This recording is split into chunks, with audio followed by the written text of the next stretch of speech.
Eh bien, commençons ce matin par nous interroger. Tchad, tentative de déstabilisation, un coup de com' de N'Djamena, nous nous interrogeons. Tchad, tentative de déstabilisation, un coup de com' de N'Djamena, nous nous interrogeons d'ailleurs ce matin.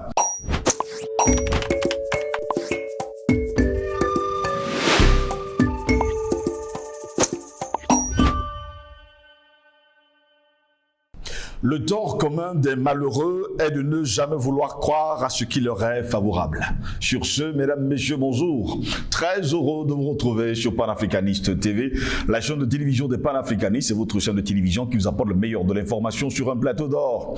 Bienvenue à toutes et à tous à cette autre édition de Parole panafricaniste. Le gouvernement du Tchad a affirmé le jeudi 5 janvier dernier dans un communiqué avoir déjoué une tentative de déstabilisation visant à porter atteinte à l'ordre constitutionnel et aux institutions de la République. Ce plan a été élaboré par un groupe restreint de conspirateurs composé de 11 officiers de l'armée, avec à sa tête le nommé Baradine Bardaï Targuio, président de l'organisation tchadienne des droits humains, a assuré le gouvernement tchadien, précisant que les services de sécurité avaient procédé à leur interpellation à partir du 8 décembre 2022, cela veut dire depuis hier.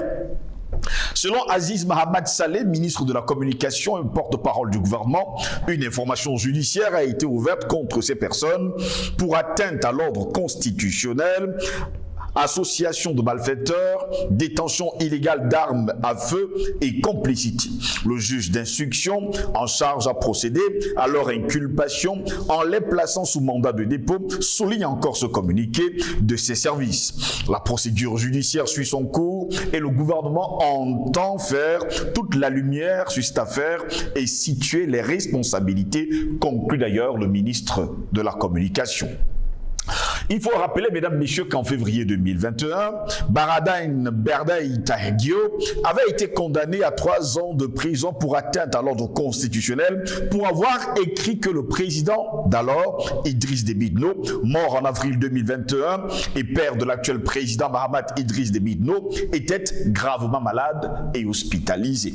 Propulsé au pouvoir à la mort de son père assassiné par la France le 20 avril 2021, après avoir dirigé le pays pendant 30 ans, le général Mahamat Déby avait dissous le Parlement, limogé le gouvernement, abrogé la Constitution et promis de rendre le pouvoir aux civils lors d'élections libres et transparentes, surtout démocratiques.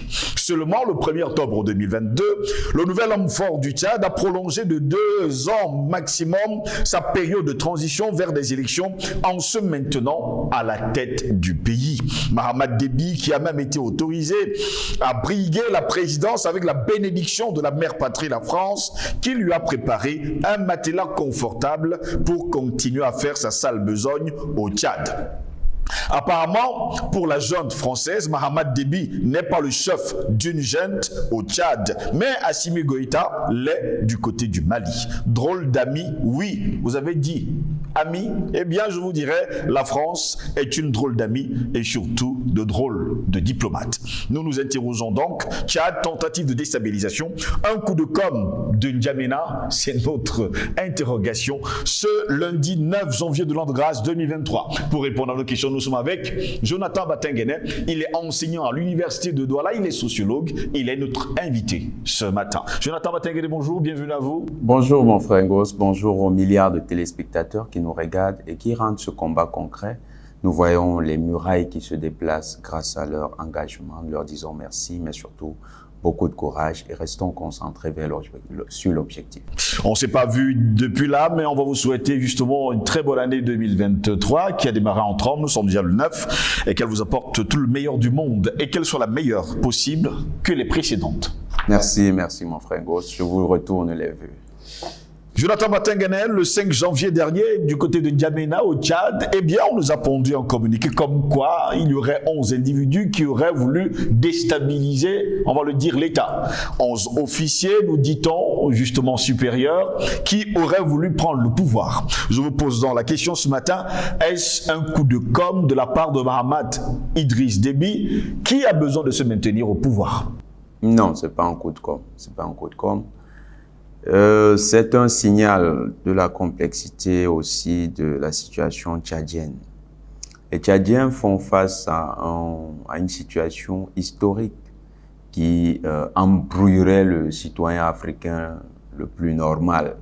Parce que si on raisonne sur le Tchad en se disant les Tchadiens, c'est un pays comme, disons, un pays comme le Cameroun, où on sait qu'il y avait ici d'un côté les nationalistes, de l'autre côté les collabos, les endocolons, ce n'est pas la même dynamique au Tchad. Le Tchad, c'est un pays qui a été caporalisé par la jeune française, par la France de Gaullienne. Et De Gaulle a institué un régime au Tchad. Quand je dis régime, ne voyez pas l'autorité gouvernante, oui, mais un régime dans le cadre d'une atmosphère politique. Un régime de contrôle total par la jeune française de la vie politique tchadienne. Et ce régime est essentiellement ce qu'ils appellent politico-militaire. C'est un concept construit par les politologues français pour comprendre une réalité qui est spécifique à des pays comme le Tchad. Oui. Ils appellent ça les politico-militaires. D'ailleurs, l'expression, c'est un barbarisme, un archaïsme. Comment peut-on être un politico-militaire? Soit on est un militaire, soit on est un homme politique. Les deux carrières ne sont pas complémentaires, ne sont pas juxtaposables. On ne peut pas être un homme politique et être un militaire. On est soit un homme politique, soit un homme et un militaire. Ça, c'est un barbarisme parce que ça nous rappelle l'époque de Napoléon, où un individu était le général, était le chef du pays. Donc, c'est des archaïsmes comme ça qui nous sont balancés. Et il faut donc retourner en 1965, après que l'abbé qui gérait le Tchad, parce que le Tchad, pays musulman, a été géré par un abbé sous la bénédiction de Paris. Après, c'est Tombal Baye qui prend le pouvoir. Et le président Tombal Baye, il y a exploration du pétrole, c'est celui qu'on découvre, les gisements de Doba. Et les gisements de Doba posent un gros problème. Parce que la France, qui a contribué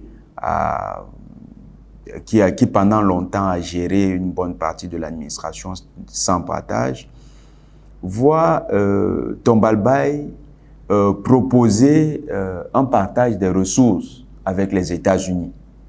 Il estime que les États-Unis peuvent apporter aussi du leur et les États-Unis vont verser une contrepartie qui semblait plus intéressante que ce que proposait la France. Donc, la France va voir d'un mauvais œil l'intrusion, ce qu'ils considèrent entre guillemets comme une intrusion, parce qu'entre les puissances du bloc de l'Occident, même pendant la colonisation, il y a eu toujours ces petites rivalités. Donc, la France va mal voir cela. Et la France va tout faire pour renverser Tombal Baye. Et ceux qui vont renverser Tombal Baye, on aura deux groupes. On aura d'abord ce groupe qui va faire pression, la rébellion qui va être formée, les FAN, Forces armées du Nord, qui vont venir avec des acteurs comme, je crois, Koukouni Wedei, il y avait aussi d'autres combattants. Plus tard, Koukouni va, non pas Koukouni Wedei, il y avait, je crois, Hissène Habré, et d'autres leaders. J'oublie le nom de l'un, mais il était le plus important à cette époque. Et cette rébellion va renverser le pouvoir en place. Quand on va faire le coup d'État, c'est le général Félix Maloum qui prend le pouvoir. Félix Maloum, gestion très éphémère. Général Félix Maloum ne va pas véritablement apporter des solutions. Surtout que la France veut à tout prix un homme qu'elle contrôle totalement. Général Félix Maloum n'a pas l'autorité sur l'armée. D'abord dû à un ensemble de contingences. Lui-même pense un peu comme Tombal Baye, vu que lui aussi il est du Sud. Donc il pense un peu comme Tombal Baye on peut regarder ailleurs. Donc on va le renverser. Et pendant cette période est née aussi au Tchad une force qui s'appelle le Front National de lutte de libération du Tchad, le Frolinat, le Front de libération nationale du Tchad, le Frolinat. Et le Frolinat, malheureusement, au Cameroun, ceux qui ont tué Oumniobé, beaucoup de ces combattants sont ceux qui vont créer le Frolinat. Et le Frolinat, qui a vu la lutte camerounaise se dérouler, va aller sur le même modèle, va donc envisager un Tchad totalement indépendant. Et c'est Goukouni Weddey qui pilote les forces du Frolinat. Et les forces du Frolinat, ça remet en question toute la thèse qu'on nous a vendue de la bande d'Aouzou. Parce qu'on nous dit toujours que la bande d'Aouzou, Kadhafi, voulait prendre une partie du Tchad. Encore la puissance des médias mensonges et des thèses autorisées par les États qui veulent en fait légitimer leur impérialisme. En fait, Kadhafi soutenait le Frolinat. Il soutenait le mouvement de libération du Tchad. Et dans les accords passés avec le Frolinat a eu des bases arrières en Libye.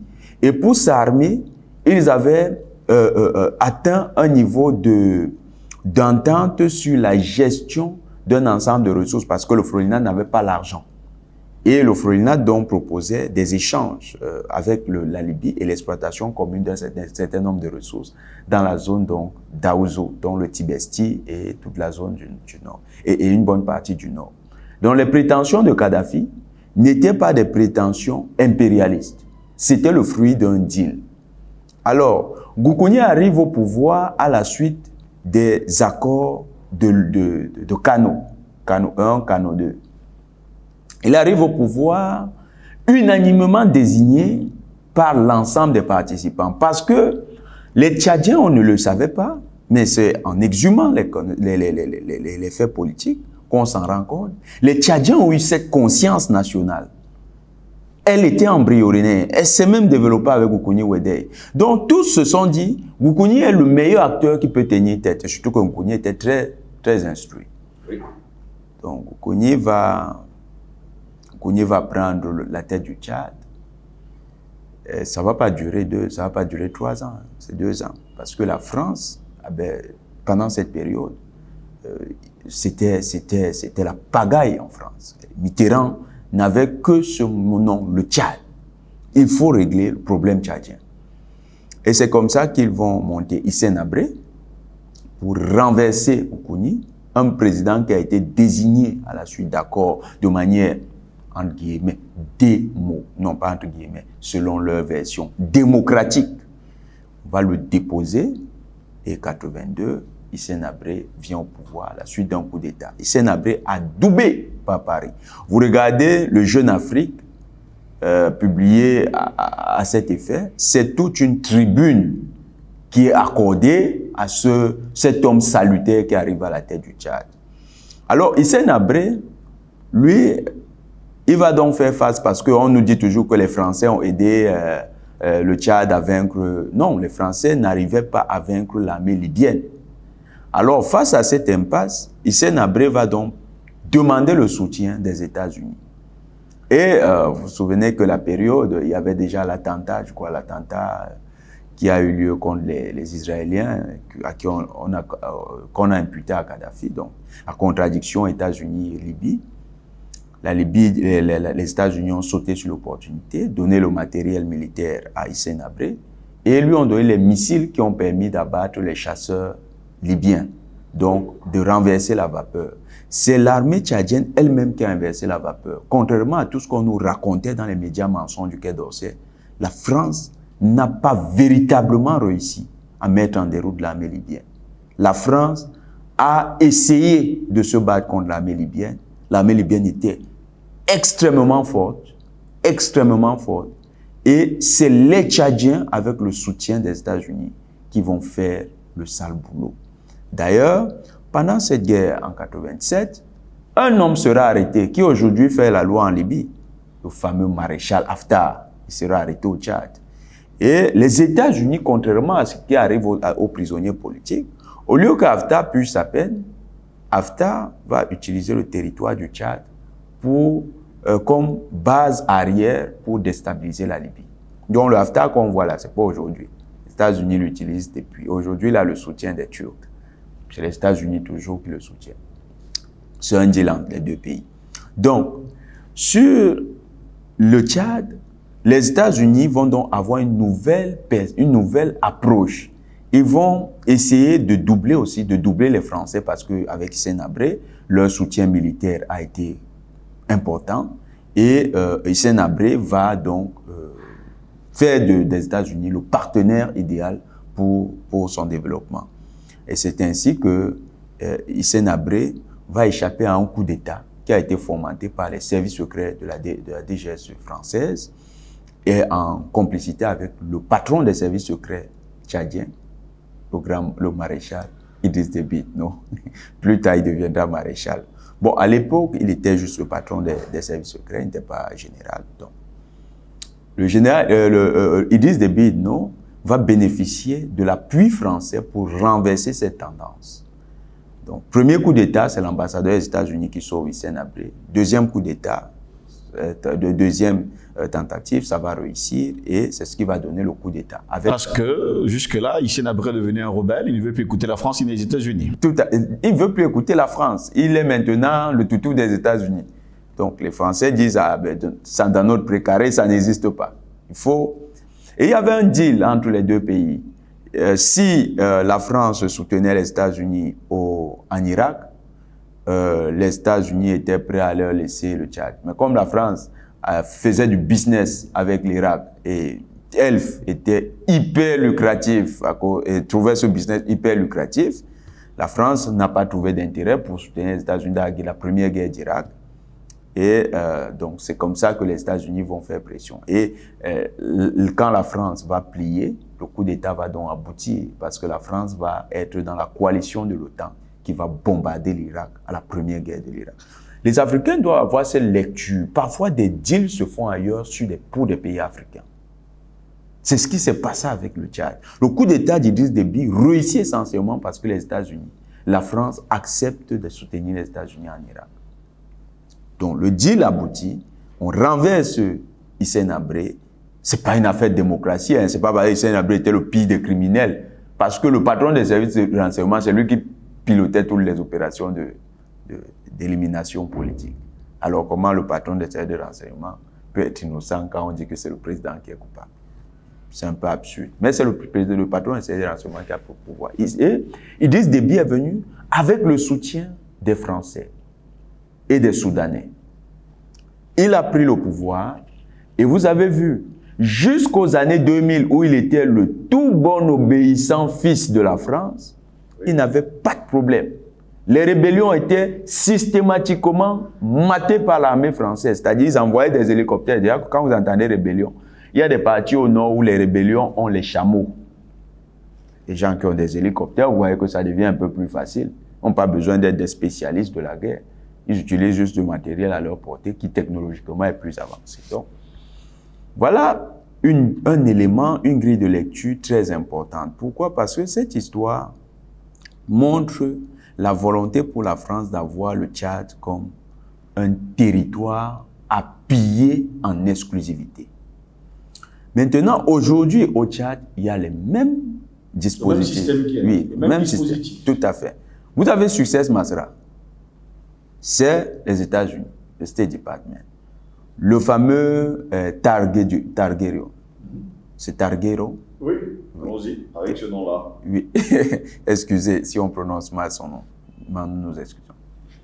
Donc, lui-même, il est pour les États-Unis. D'ailleurs, son ONG a été créé en 2006. Ça s'appelle Targuero. Targuero, voilà. Ouais. Targuero, son ONG, c'est en 2006. L'Organisation tchadienne des droits humains. Oui, et c'est lié à quoi?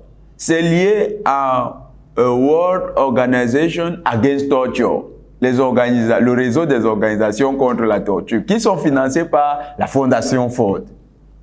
Et dans les affaires de torture, ils bénéficient aussi du soutien d'Amnesty International, financé par George Soros. Le Targuero, là, ce n'est pas la première fois qu'il part en prison. Il est allé en prison en 2020 parce qu'il a accusé le président. En 2020. Oui, en 2020. Il était même allé en prison bien plus tôt. C'est la troisième fois. Parce que là, il avait diffusé de fausses nouvelles sur l'état de santé du président Déby. Il disait que le président Déby est gravement malade. Tout à fait. On l'a condamné, mais il a fait 1 an et demi, il est sorti. Avec toujours le harcèlement de Amnesty International. Vous allez voir encore une ONG qu'on vous présente comme une ONG française, FIDH, qui le soutient. Mais FIDH, c'est George Soros, c'est le réseau de George Soros.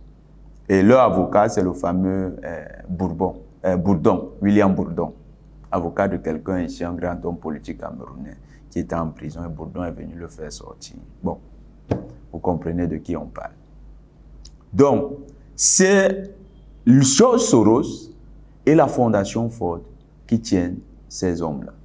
Et quand vous voyez la signature lors de la fameuse révolution de couleur qui a échoué, l'ambassadeur des États-Unis qui s'incline devant les cadavres tchadiens, tout est clair. Les États-Unis ont donc leurs acteurs maintenant. Ils ne veulent plus faire, comme on dit au Cameroun, le kona-kona. Ils ne veulent plus passer par derrière. Ils ne veulent plus les affaires où c'est un gars qui change d'opinion pendant qu'il est en train de gérer. Ils veulent avoir Pourtant, les États-Unis, on va le dire ainsi, sont, on va le dire également, le parrain de la France. Oui, mais sur les territoires, quand il s'agit de voler vos ressources, ils ne sont pas d'accord sur les manières. Parfois, ils trouvent que le pourcentage qu'on leur... Ces explications, est-ce pour dire aujourd'hui que Mahamat Déby n'a pas été adoubé par la France et n'est pas protégé par la France? Mahamat Déby, aujourd'hui, il y a la France qui a une grosse influence sur lui. Une très grosse influence. Les États-Unis également. Parce que tout ça, ça vise à renforcer cette emprise sur lui. Et tout ça, contrairement, parce que beaucoup vont se dire, mais ça veut dire que c'est compliqué. Non. C'est aussi une stratégie pour faire du Tchad la chasse gardée de l'impérialisme occidental. Pourquoi ne pas s'appuyer sur le peuple? C'est la grande erreur de Mahamat. Mahamat n'est pas devenu un homme politique. Il est resté, même militaire, moi je ne trouve pas qu'il soit militaire, parce qu'il a peur. Un militaire n'a pas peur. Un militaire doit être courageux. Il doit affronter ses ennemis en face. Il doit être capable d'identifier ses ennemis et de les affronter. Dans le cas d'espèce, il connaît. Son ministre de l'Intérieur, son patron des renseignements, ils sont France-Africains à fond. Lui, peut-être, il est France-Africain de bouche. C'est-à-dire que dans sa tête, il se dit, je peux les doubler. Mais il ne peut pas, qu'il ne se trompe pas. Il ne peut pas gérer avec des gens qui sont France-Africains et qui, c'est ce qu'on a appris, sont capables de formuler des menaces. Et je ne sais pas quel est le président qui a peur de ce genre de personnes. Des gens dans son gouvernement. Il a une opposition qui est une opposition de nom. C'est des Américains et des Français de part et d'autre. C'est-à-dire, vous arrivez au Tchad, vous trouvez, quand vous voyez un homme politique qui vous parle, d'ailleurs, pour la plupart, ils vivent à Paris, hein. Ils sont politiques tchadiens. Même les patrons de groupes rebelles vivent à Paris.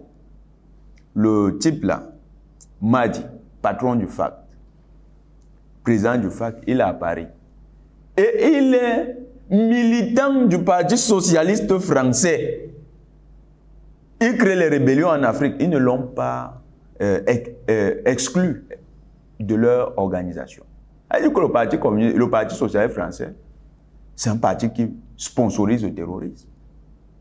C'est depuis longtemps. Oui, bon. C'est un secret de polichinelle. Bon, c'est qu'ils ont aussi, ils soutiennent des groupes armés. Ils ont des membres qui ont été dans les groupes armés dans le Sahel. Et il y a les photos, mais ils font comme si ça n'existe pas. Ils sont toujours en train de dire que les terroristes, c'est des dangereux, les terroristes, comme si les terroristes sortent de Mars. Pourtant, Jonathan Matenguene, les populations tchadiennes sont sorties la dernière fois, c'était en 2022, pour dire non à la France. Et d'ailleurs, ils ont ici un drapeau en plein cœur de la capitale N'Djamena, sur un pylône le plus haut d'ailleurs de la capitale, pour faire savoir justement aux autorités tchadiennes qu'ils ne voulaient plus de la France. Pourquoi Mahamat Déby persiste-t-il? Pourtant, il a également été adoubé, prolongé d'ailleurs son mandat de 2 ans, avec la bénédiction de la France. La France, dans tout ceci, tient beaucoup d'acteurs, nous le répétons encore. Le peuple tchadien, celui qui est sorti, nous ne pouvons pas cracher sur ce qu'ils ont fait, parce que beaucoup étaient de bonne foi. Mais les leaders de ce peuple n'étaient pas de bonne foi. Je vous parle de la première marche de 2022, encadrée d'ailleurs par les autorités. Ah oui, celle encadrée par les autorités, oui. Celle-là, elle était une marche salutaire. Mais les mouvements qui portent, je ne vous mens pas, les mouvements au Tchad, c'est les plus dangereux, les leaders actuels. Nous connaissons quelques leaders nationalistes, mais ils ont effacé ces leaders de la scène publique, de la scène nationale. C'est-à-dire que avec l'argent, ils réussissent à hisser leurs leaders au Tchad au rang de véritables leaders de la société tchadienne. C'est pourquoi nous lançons toujours un appel à l'égard des vrais leaders que nous connaissons au Tchad. Que ces leaders qui sont nationalistes, qui sont patriotes, prennent les devants. Que les autorités, que le président arrête de fonctionner avec ses affaires de ministre de l'Intérieur et ses gars de renseignement. Qu'il prenne son courage, qu'il rencontre ces gens qui ont la légitimité. Il y a même les gars du FACT qui ont fait défection. Hein? Le FACT aujourd'hui est divisé, donc qu'il rencontre ces gens du FACT qui ont fait défection. Et ces gens aujourd'hui sont prêts à travailler pour la construction du Tchad. Qu'ils rencontrent ces gens, qui s'organisent avec eux pour que ces gens-là et lui, ils construisent un Tchad meilleur. Ces gens ne veulent plus faire... Parce que ces gens qui ont fait défection, c'est à cause des logiques d'aplaventrissement qui sont partis. Parce qu'ils ont vu que Mahdi reproduit, empire ce qu'eux, ils reprochaient au régime de M. Déby. Est-ce que Mahamat Déby aujourd'hui a la légitimité du peuple quand on sait que le 20 octobre dernier, plus de 150 personnes sont tombées avec la répression justement des militaires? Est-ce qu'il a la légitimité du peuple? Ça, c'est une question difficile parce que, lui-même n'autorise pas, n'organise pas de rencontre avec son peuple. Deux, il ne laisse pas de mouvement social véritablement se développer. Donc, ça sera difficile à dire. Mais c'est à lui de conquérir cette légitimité. C'est à lui. Nous ne pouvons pas demander aux Tchadiens de rentrer dans les jeux qui vont avantager simplement les grandes puissances occidentales. Il faut que les Tchadiens trouvent une solution originale à leurs problèmes. Et cette solution doit être trouvée parmi ceux qui maîtrisent, parce que le système, si nous voyons le Tchad, un civil ne peut pas être forcément leur président. Hein. Ah non, c'est un régime militarisé. Quand je dis régime, ce n'est pas ceux qui gouvernent. Oui. Tous les groupes, regardez les ministres tchadiens. Regardez les ministres. On va vous dire que le ministre-ci, c'est un ancien rebelle. Le ministre-là, c'est un ancien rebelle sous l'époque de Hissène Habré. Le ministre-ci, 90% des ministres, c'est des anciens rebelles.